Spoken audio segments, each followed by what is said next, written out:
Jason Palmer, one of the hosts of The Intelligence, The Economist's daily current affairs podcast.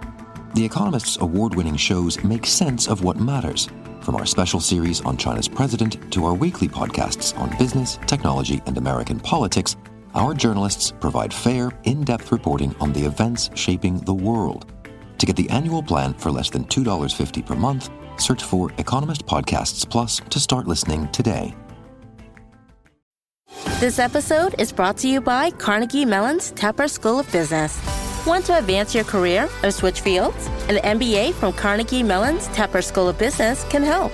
Earn your degree from a top-ranked business school with a thought-provoking curriculum, one-on-one leadership coaching, support from experienced career counselors, and full-time, online hybrid, and accelerated MBA formats. Join the intelligent future. Visit cmu.edu/Tepper to learn more. Hey guys, welcome to this week's podcast episode. I'm really excited about today's guest, Danielle Hennis, and she is a speaker, presentation, design coach. Really interesting. She's also a TEDx speaker, and she's got a lot of interesting things on enhancing aesthetics, clarity to make your presentations and your speaking style more optimal and effective. And just as a caveat, there's some construction going on, so you're going to hear a lot of noise, but I'll try my best to mute it and edit it out for the audience. So Danielle, welcome. Thank you. Yeah, I'm happy to be here. Yeah, so kind of talk to people about your background, your story, what you do, and we'll dive right into it. Absolutely. So I am a graphic designer turned presentation coach, and previously I worked at a research organization, and I was oftentimes doing the graphic design for their presentations. So they would send me the presentations typically like a day before the conference, and they'd say, can you make this look pretty, or can you jazz it up a little, or can you, work your magic? And I felt like, yes, I can, but that's not the point of design. And I felt like there was some kind of lost in translation message going through where you can make anything look good, but that doesn't mean that you're necessarily communicating the purpose of the presentation, or that you're communicating what the client's saying or what you're saying. And ultimately, the communication, especially in a presentation setting, should be what you want the audience to remember, not just like what looks good and what looks pretty, right? So I went to my supervisor at the time and asked if I could work on pulling together some research and kind of figuring out like how the audience processes information and how we should be designing for them, right? And so she's like, yeah, go for it. So I spent a year kind of combing through peer-reviewed research, reading a bunch of books, taking classes. I had a background in psychology and I had taught previously, so it was kind of combining all these skills that I already really loved together. And I made my first workshop on how people learn and how we should be presenting. And over time, that's morphed and evolved and grown into kind of the workshops that I deliver today. But it all stems from kind of going back and thinking about what is the purpose of that communication to begin with, and how do you best communicate that visually and verbally, and making sure that you're thinking about the audience and that you're delivering that message that resonates with them. Yeah, it was really interesting because in grad school, I learned all about presentation and design, and kind of they had, Rice had a speaking, and they also had a design coach. So, it was awesome for just kind of tailoring a message. You never really appreciate it until you see, products like Apple or Steve Jobs, and then kind of that aesthetics experience. So balancing aesthetics and clarity, and how do you strike the perfect balance between making a presentation visually appealing and assuring that its content is clear and easily understandable, especially with complex topics, the audience is used to?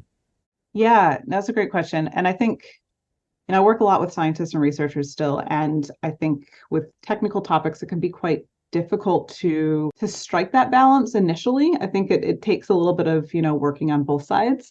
And I would say it's first figuring out on the presenter side. So if you're going and giving a presentation, knowing what it is that you want to communicate and who you're communicating it to, right? So if I'm going to give a presentation at a conference to a group of audience members who are in like various fields, then I need to take a step back and realize that maybe the jargon-filled sentences that I would normally give to my colleagues who study the exact same thing as I do, maybe aren't exactly what my audience is going to understand, right? So then that leads really well into storytelling or examples or case studies to kind of clarify your point. And those become really easy visuals, right? Once you kind of take a step back and you think about, okay, what is my message and how do I communicate it to this particular audience? And oftentimes with technical information, we already turn them into flowcharts and we already turn them into graphics. It's just, they're oftentimes designed in software that's not exactly the easiest to follow along with, right? And so it's a matter of kind of reworking some of those things and also just being okay with not necessarily presenting it in the vocabulary that you would present it in, but in the vocabulary the audience will understand. And by shifting that conversation, by shifting the communication style, it's going to lead to more visuals. Yeah, it's really fascinating. And like I said, a design coach or a presentation coach can really help you. We'll talk about the different software and the different strategies, but design and topography tips and kind of share essential design topography tips. I know we only have 30 minutes, 15 minutes now, but for listeners who want to enhance the visual impact of their presentations. Yeah, I'd say that. So the biggest mistake I think people make when they first start doing design, and I teach graphic design at a local college, and it's the same thing with my design students, right? It doesn't matter whether you're a working professional who's never studied design or you're in it. People want to make it interesting. And that's kind of their goal. They're like, oh, well, it's design, so I'm going to make it pretty. I'm going to use all these colors. I'm going to use like these weird typefaces that look cool. But that's not the purpose of design. Design is all about communication. So if you get stuck in kind of that idea of interesting and cool and this template looks nice, but it's not helping communicate your message, then it's not serving you. So sometimes the simplest design is actually the best design, and that can take a lot of revisions to get there. But I would say, especially if you're going through and you're making your own slide deck or you're making your own brochure or your own white paper, whatever it is that you're doing, taking a step back and thinking about like, what is the main message? And that message should be the thing that people notice first. So that should be the thing that's colorful. That should be the thing that's like has high contrast. So really dark, bold text on a white background or really bright yellow text on a black background, whatever it is, right? It should be the thing that we notice. It should not be the random like templated imagery that you see in the corners, because that's not what we want to look at. We don't want to look at the corners. We want to look at what matters, right? And so it's more important that your type is legible than it is interesting. It's more important that your visuals are communicating the message than it is something that's cool, innovative. And if you use any sort of animation, it should be showing a point and not just like animation for animation's sake, right? So it should be there to like help communicate what you're saying.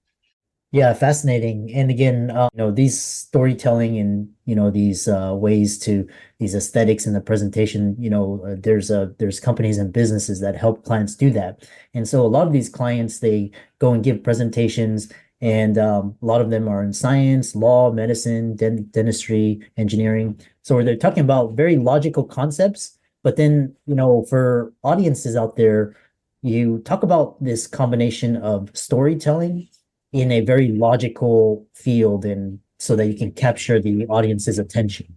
Yeah. So storytelling, I think, sometimes feels contradictory to scientists. And I would argue that science is nothing but stories, right? You're solving a problem. You're going on a like quest to solve something. You're digging into the research to try and discover something. That is a story, right? Like any good story has a problem and a solution, or the discovery of a process, or you're finding something or looking for something.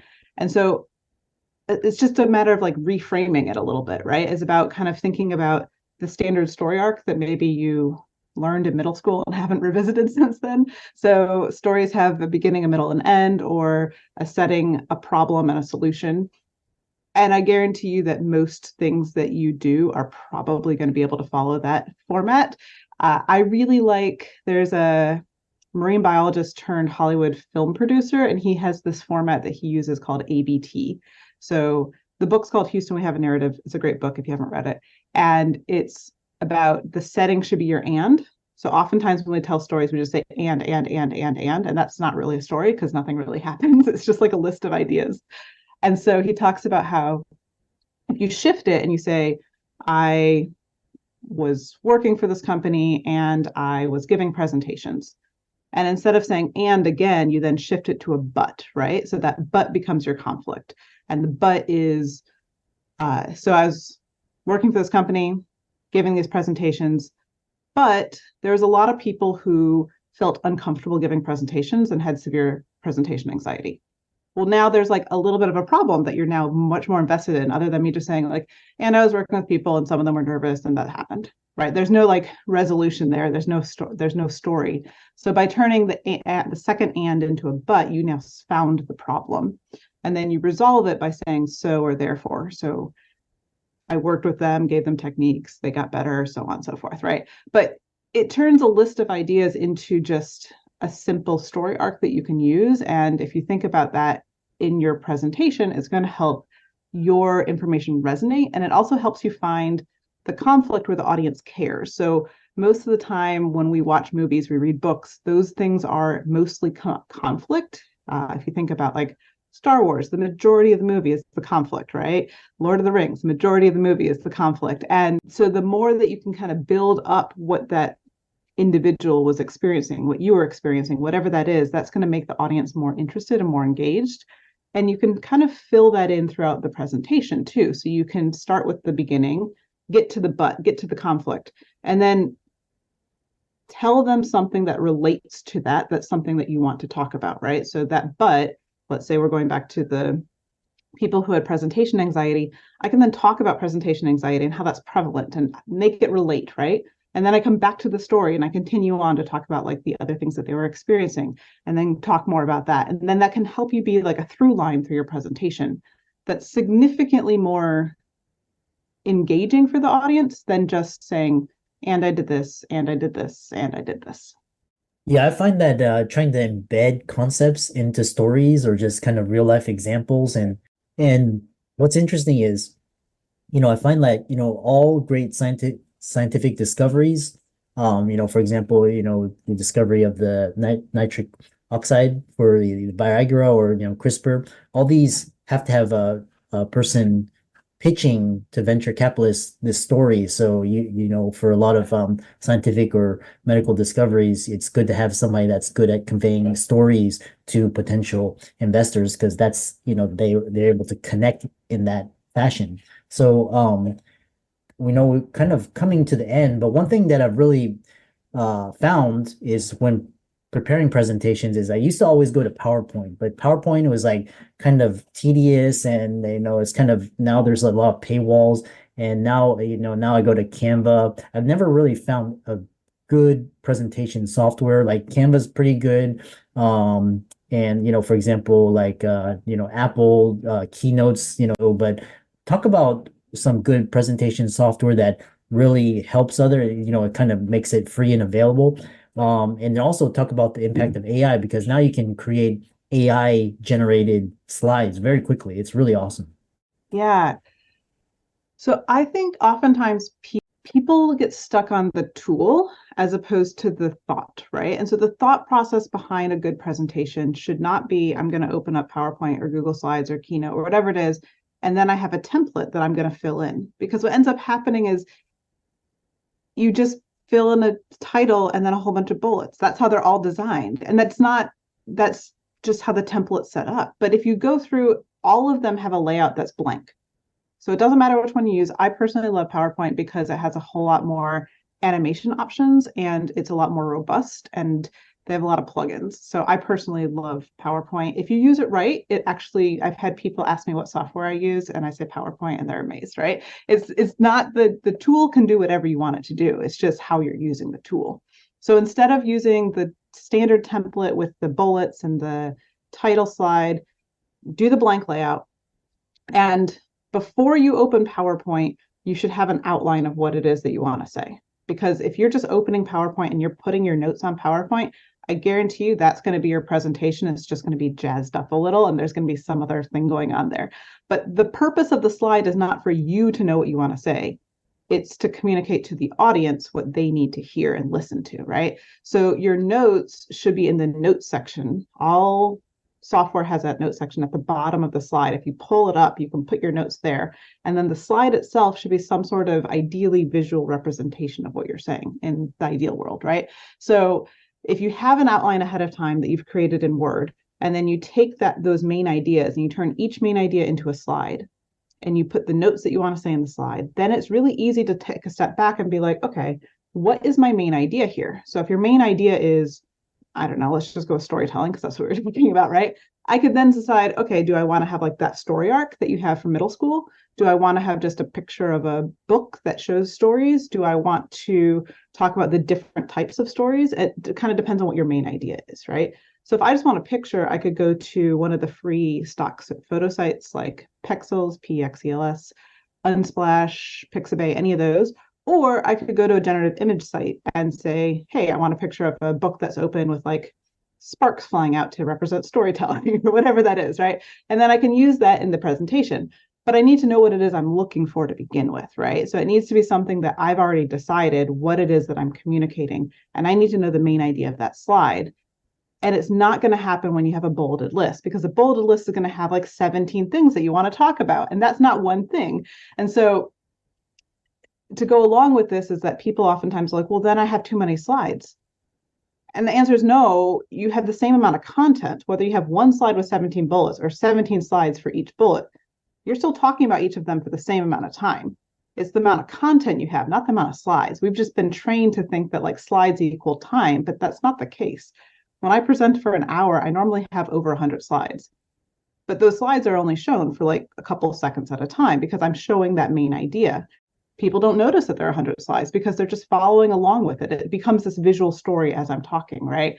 And I think that's the biggest thing, is that don't use the tool in the way the template encourages you to use it, but use it in the way that we know that our brain pays attention to.